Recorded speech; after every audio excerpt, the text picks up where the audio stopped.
Bienvenidos por descubrir. Hoy estamos en Huáscar y aquí os dejamos la primera parte de su museo interactivo, donde explicaremos la historia durante la prehistoria, la Edad Antigua y la Edad Media de Huáscar y su comarca. Espero que os guste. Dentro de unos días tendréis en el canal la segunda parte. Y por Huáscar.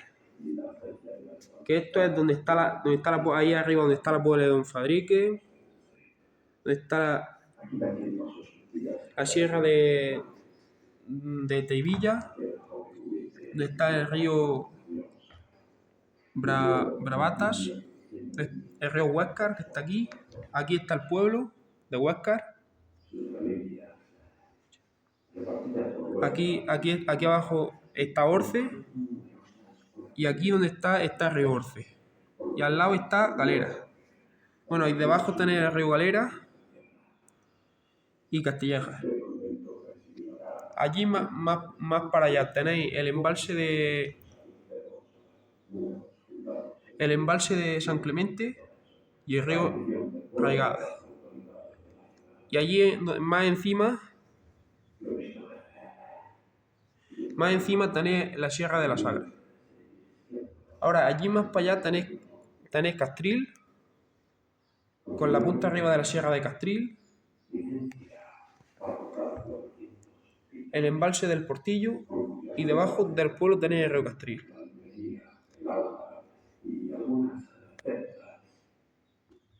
Y aquí debajo de Orce tenéis la Sierra de Orce. Este es el yacimiento del Barranco León, Pleistoceno inferior, 1,5 millones de años. En él se han encontrado abundantes vestigios y utensilios líticos. Este yacimiento del Barranco León, Pleistoceno inferior, 1,5 millones de años. En él se han encontrado abundantes vestigios y utensilios líticos. Destaca por la presencia de humanos, Homo sapiens, y en particular por la de un molar de ciru, de leche, perteneciente a un individuo infantil de aproximadamente 10 años de edad. También se han registrado trazas de actividades cotidianas de grupos humanos de hace 1,4 millones de años, aproximadamente. Estos hallazgos corresponden a piedras para percutir sobre los huesos y obtener la médula ósea, y otros para reducir las rocas fósiles tallables o lascas de piedra, con filos cortantes para descamar. Y estas que tenéis aquí son las fotos del barranco.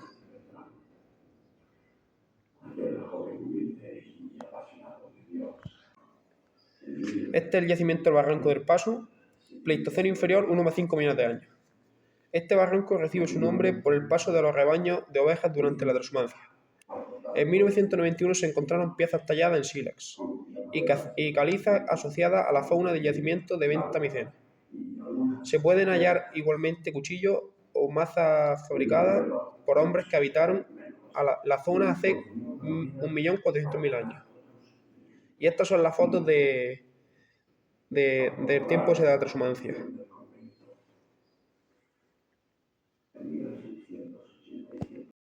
Bueno, este yacimiento de Fuente Nueva, Pleistoceno inferior, 1,5 millones de años. Con motivo de la instalación de una red eléctrica, se descubre en diciembre de 1992 una abundante cantidad de sílex y calizas dolomíticas, asociadas a restos de elefantes, hipopótamos, rinocerontes y otros grandes mamíferos. Se ha revelado como un yacimiento de valor excepcional y es más importante de lo localizado hasta la fecha. Se distingue por la preponderancia de animales de gran talla, y en particular de mamuts. En la riqueza patrimonial de este yacimiento sobresalen dos defensas correspondientes a un macho de proboscideo que miden 4 metros de longitud.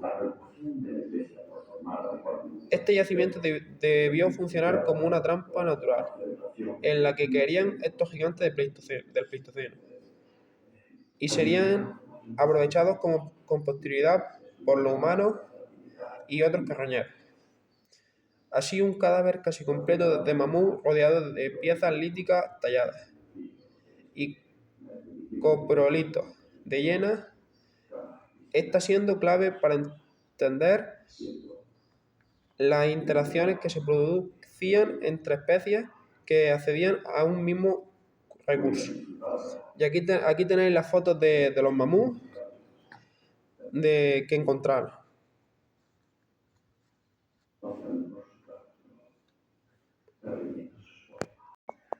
Bueno, esto es el yacimiento de Ventamicena, Pleistoceno inferior 1,5 millones de años. Aquí se encontró el famoso fragmento craneal que dio lugar al apelativo de hombre de Orce. Es muy rico en utensilios líticos y promete importantes hallazgos en excavaciones futuras. Lo más característico de este yacimiento es su asombrosa acumulación de huesos, por haber sido el cubil de las impresionantes hienas que en aquellos tiempos merodeaban por el lugar.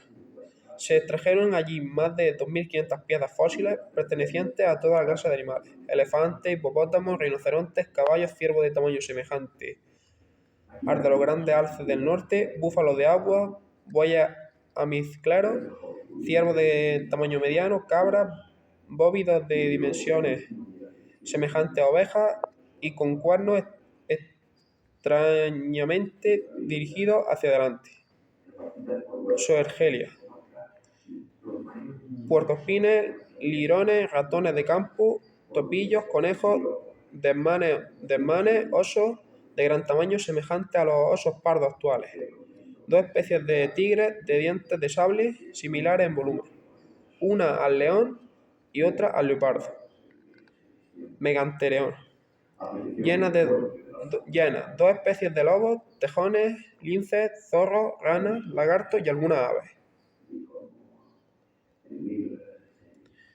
Este yacimiento es uno de los más conocidos en la literatura paleontológica de Pleistoceno inferior euroasiático, con una edad de 1,5 millones de años. A la gran cantidad y variedad taxonómica y de elementos anatómicos hay que sumar el excelente estado de conservación de la sucesión, gracias a las características del denominado nivel Ventamicena, que registra en zonas concretas una densidad superior a los 200 elementos por metro cuadrado. Algunas especies eran autóctonas, pero otras, entre ellas los humanos, provenían de Asia y África. Por otra parte, este yacimiento ha sido fundamental para caracterizar el comportamiento carroñero y fracturador de huesos de la gran hiena Pachycrocuta brevirostris. Y estas son las fotos que tenéis aquí de lo que han encontrado en el yacimiento de Ventamicena. Esta es la piedra del letrero del Neolítico VI-V milenio a.C. Declaradas bien de interés cultural, BIC forman parte del arco mediterráneo de pinturas rupestres de la UNESCO. Desde la localidad de Huéscar iniciaremos nuestro camino siguiendo la pista asfaltada que nos lleva a la Sierra de la Sagra, en dirección a la ermita de las Santas, situada aproximadamente a 14 kilómetros de la ruta, y donde encontraremos las primeras pinturas rupestres, halladas en la provincia de Granada. Serían descubiertas en 1915 por Federico de Motos, miembro de la Real Academia de la Historia y uno de los pioneros de la arqueología en España. Humanista, ilustrado, arqueólogo, pintor y farmacéutico de profesión. Las pinturas serían estudiadas por Henri Breuil, sacerdote y arqueólogo francés, reconocido como uno de los más brillantes investigadores del arte de cuaternario. Las pinturas se encuentran en un abrigo natural, dentro de un recinto vallado, Están incluidas dentro de un registro perteneciente al arte rupestre esquemático de la península ibérica. Se realizaron con colores planos en rojo oscuro. Su tamaño ronda los 20 o 30 centímetros. Para su estudio se establecen 4 sectores diferenciados con representaciones de animales, una figura antropomorfa, figuras de peces y figuras astronómicas. Aquí tenéis la foto de la piedra del letrero.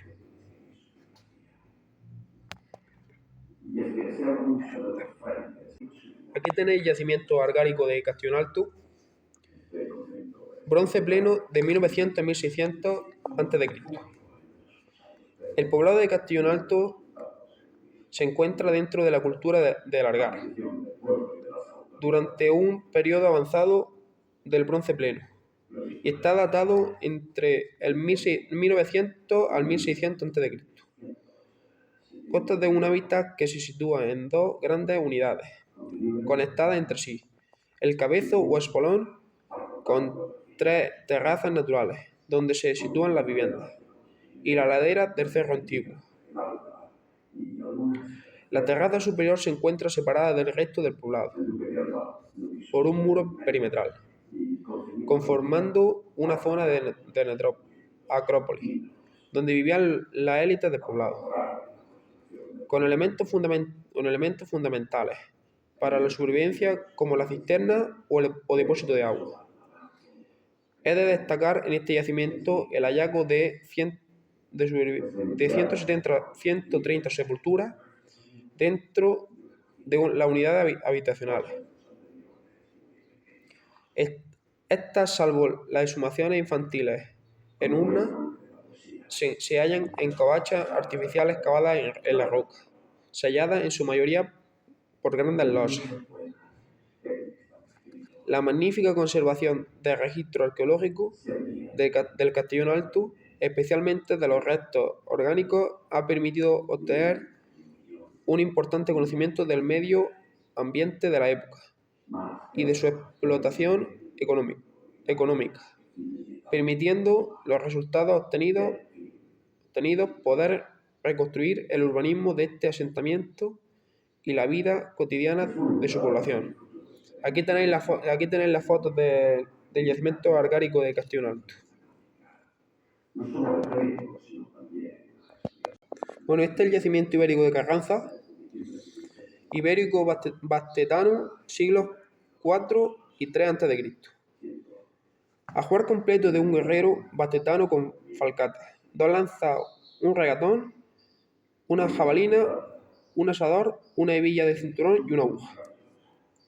El elemento más notable del conjunto, además de la gran manilla. Es sin duda la falcata decorada. Llama la atención la gran calidad de su trabajo, no tan habitual en las armas ibéricas damasquinadas, y la sintonía de sus motivos decorativos. Lo más seguro es que se trate de los restos de 2 ajuares, quizás depositados muy cerca uno del otro, o incluso mezclados por intrusión, de una tumba tardía sobre otra más antigua. El poblado ibérico de la vía Caravaca-Huáscar de Granada no se encuentra ubicado en las principales vías romanas, pero no cabe duda de que en tiempos pasados el corredor Caravaca-Puebla de Don Fabrique, Huéscar-Galera, fue una zona de paso de importancia. Y aquí tenéis la bibliografía, un lote de armas procedente del yacimiento de Carranza, Huéscar, Granada, y la cuestión de las vías de comunicación entre Granada y Murcia. Francisco Quesada Sanz, A. Martínez Rodríguez, Museo Arqueológico Municipal de Lorca, Murcia. Y aquí tenéis las fotos del yacimiento ibérico de Carranza.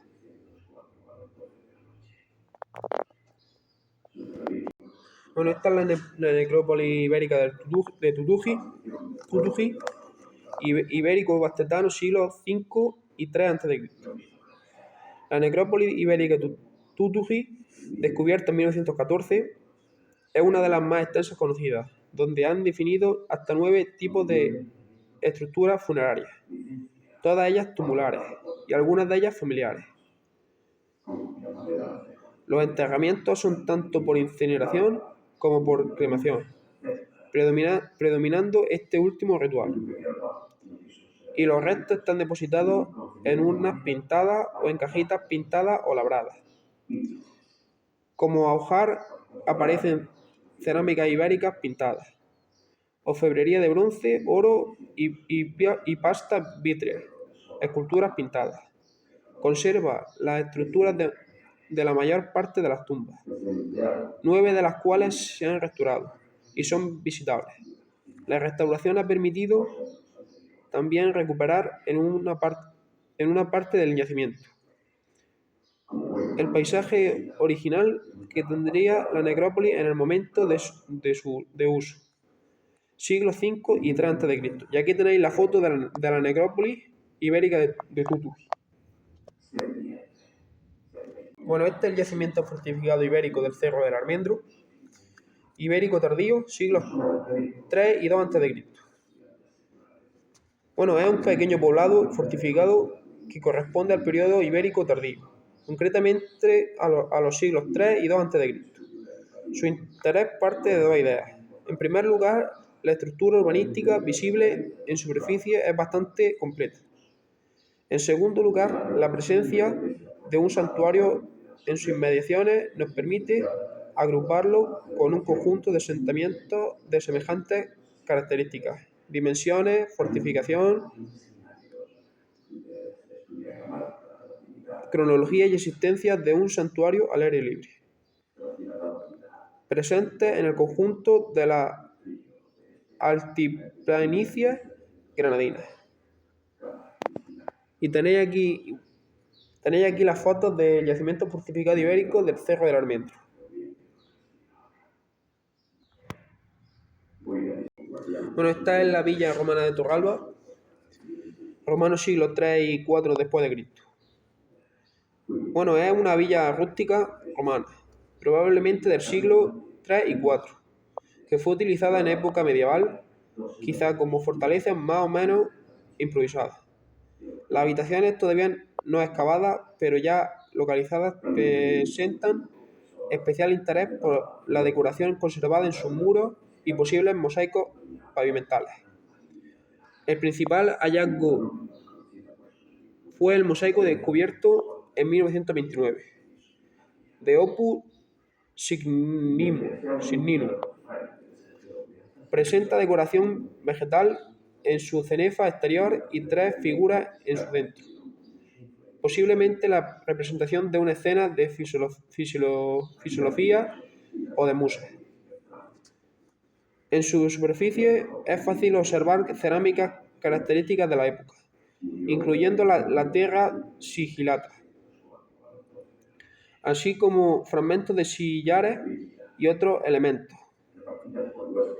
y materiales de construcción. Por otro lado, el propio topónimo de Torralba, cuyo significado es Torre Blanca, también es un indicativo a tener en cuenta en cuanto a su carácter castrense.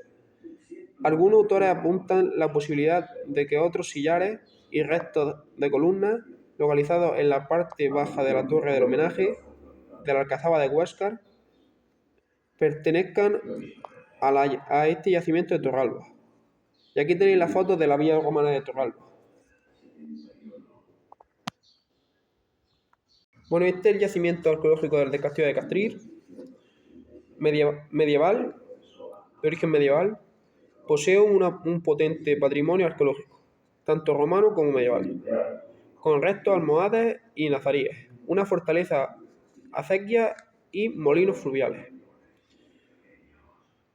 Una de las peculiaridades del castillo de Castrir es que se construye adaptándolo a la topografía de la peña, aunque del original queda poco más que algunos muros y bastiones. Se aprecian dos niveles de edificación diferentes, siendo el más elevado el que se dedicó al servicio de la guarnición militar, y nobles dirigentes, mientras que el inferior guardaba a la población civil. En los trabajos de restauración realizados en el 2013 se localizaron aljibes, la mezquita, diversas torres y murallas, algunas canalizaciones, canat, adarves y estancias diversificadas. Y aquí tenéis las fotos del yacimiento arqueológico de Castillo de Castril.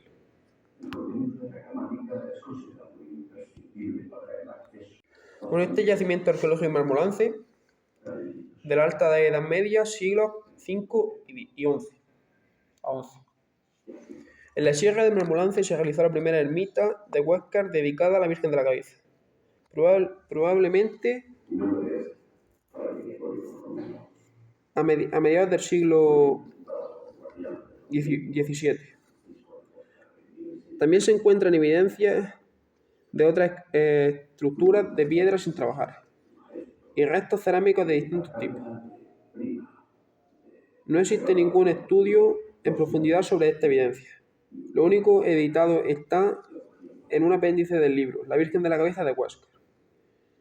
Historia y devoción de Gonzalo Pulido Castillo, donde Jesús María García elabora un pequeño estudio en el cual adscribe las ruinas al periodo altomedieval. La extensión de esta estructura es de unas 4 hectáreas y se disponen en forma de rectángulos adosados a muros, como a una especie de cuadrícula. En superficie y en las laderas del cerro aparecen diversas cerámicas que indican distintas etapas de ocupación o uso del yacimiento, pero no son tan abundantes como para que tuvieran mucha entidad demográfica. De todas maneras, las estructuras visibles para nada se corresponden con el hábitat islámico. Se halla en un punto que controla un amplio valle, bastante protegido, y con acceso a fuentes de agua. Aquí tenéis las fotos del yacimiento arqueológico de Marmolance. Bueno, este es el castillo roqueño de Huéscar la Vieja, de la plena Edad Media del siglo VII y IX. 7 y 6. 7 y 16. Y 14. Perdón. A partir del siglo XIII, los territorios que estaban siendo conquistados por los cristianos eran donados a la Orden de Santiago. Esta orden militar creía una sucesión de fortalezas a lo largo de la frontera de Jaén y Granada, entre las que se encontraba el himno de fortaleza de Huáscar, que vigilaba el paso hacia Murcia. Algunos estudios apuntan a que esta fortaleza ya existía en tiempos de los almohades. A partir del siglo... En una crónica de 1240 ya se mencionaba al castillo roquero de Huáscar como plaza fortificada de la línea fronteriza. En 1324, Ismail I, sultán del Reino de Granada, ataca y destruye el castillo roquero de Huéscar la Vieja, o Patio de los Moros, en el que se conoce como el primer testimonio de uso de pólvora en España. Y estas son las imágenes del castillo roqueño de Huéscar la Vieja. Bueno, esto es la encrucijada de camino. Huéscar se encuentra al sur del sistema penibético, frente a la sierra de Baza y de Filabre, en el llamado surco infrabético, compuesto por las joyas Guadix, Baza, Huéscar, altiplanicies como el Pasillo de Chirivert y el Campo de la Puebla, valles y los cursos fluviales del Guadiana Menor, Almanzori y Vélez. Esta encrucijada geográfica propició la formación de un red de caminos entre el Levante y el sur peninsular, y también la comunicación con la Alta Andalucía y La Mancha. El conjunto de vías de comunicación y de sistemas montañosos fueron los que motivaron, o en su caso impidieron, las sucesivas colonizaciones y conquistas a lo largo del tiempo. Bueno, esto es lo que encontraron.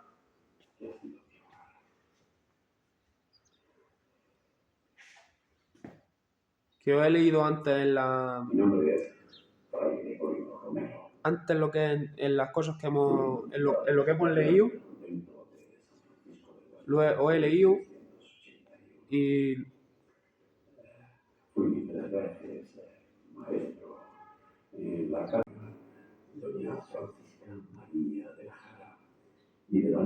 vale, esta es la conquista de Huesca y las capitulaciones. En 1488 se produjo la conquista definitiva de Huesca por los cristianos, que se realizó por capitulación sin tener que llegar a combatir. Según las capitulaciones, Huesca, siempre Villarreal, no entregaba a señor alguno y con respeto para los musulmanes en su religión y costumbres. Pero esto no se cumplió y la ciudad fue entregada en 1495 al condestable de Navarra don Luis de Beaumont, conde de Lerín. Los reyes Isabel y Fernando jugaron, los que ya sabéis, los reyes católicos, en un principio un papel de árbitro en el tema de los mudéjares, que posteriormente pasaron a ser moriscos, musulmanes convertidos al cristianismo, y que eran los que más tributaban a la hacienda castellana. Las capitulaciones de la ciudad de Huéscar fueron muy generosas con los musulmanes, respetándose sus posesiones, derechos y religión. A partir de 1499 se inició una dura represión contra los moriscos y las sucesivas expulsiones de estos terminaron afectando muy duramente a la ciudad, que pasó de los 6.000 a 3.000 habitantes a mediados del siglo XVI. La repoblación masiva por parte de los castellanos, aragoneses y navarros da explicación al estilo de las construcciones en la ciudad actual. Se sustituyó la imagen de la localidad musulmana por los símbolos del nuevo poder castellano dominante. La población navarra, que fue la más numerosa, trajo consigo muchas tradiciones culturales y gastronómicas. Estas son las escrituras que ellos hicieron.